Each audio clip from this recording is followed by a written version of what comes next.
Kamusta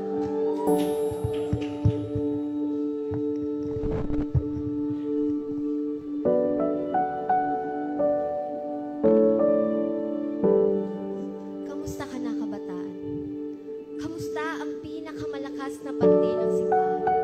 Na magdadala sana ng kalaguan, puno ng kalakasan, walang kapaguran. Dahil walang iniisip na kung ano. Kamusta ka na? Ikaw pa rin ba ay nagliliwanag sa simbahan o dahil sa impluwensya ng sanlibutan, unti-unti nang nababalot ng kadiliman?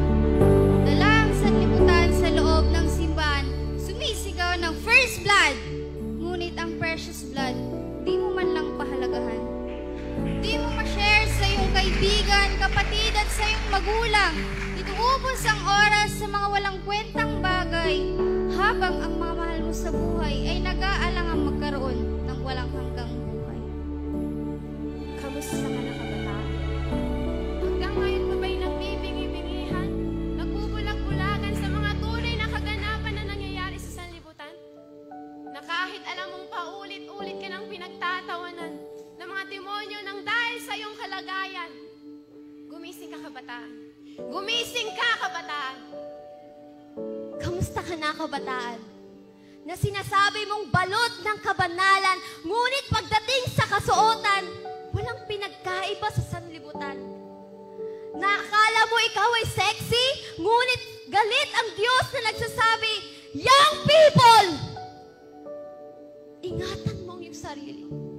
Katawan mo'y hindi pinagbibili. Mga patay lang ang minimake-upan.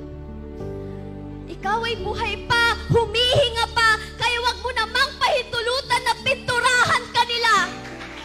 Sige, bahala ka. Baka bukas makalawa. Alam mo na. Kamusta ka na, kabataan? Kamusta na ang iyong love life? Sinasabi mong God-center ang iyong relasyon pero di alam ni pastor. Gaano ba kaimportante na tayo ay may gabay? Bakit ba tayo kailangang pagsabihan? Dahil kapag sinusunod lang natin ang ating nararamdaman, kung ano lang ang ating kalooban, pati ang ating mga magulang di nila alam, tiyak kapahamakan ng kahihinatnan. Tiyak pinagtatawanan ka na naman ng mga demonyong walang ibang alam, kundi ikaw ay mawasak. Mawasak ang tunay mong pagkatawag na sana'y maraming kaluluwang naghihintay. Mga kapatid mo, mga kaibigan mo, maging yung nanay at tatay, kung ikaw sana'y susuko mo ang iyong buhay. Huwag kang maging makasarili. Na sa buhay mo'y damdamin lagi ang nagahari. Kaya pati magulang at pastor mo, mga payo nila ay malana sa iyong mga kapatid. Gumising ka. Gumising ka, kabataan. Gumising ka, kabataan. Gumising ka, kabataan. Unti-unti na tayong niloloko ng sanlibutan na mga bagay na akala mo maganda sa iyong isipan. Panahon na para manindigan. Manindigan sa kaligtasang pilit na pinagsikapan ng ating Diyos na makapangyarihan. Pero kahit sa tindi ng pinaghirapan, pinagpapalit mo lang sa pansariling kaligayahan.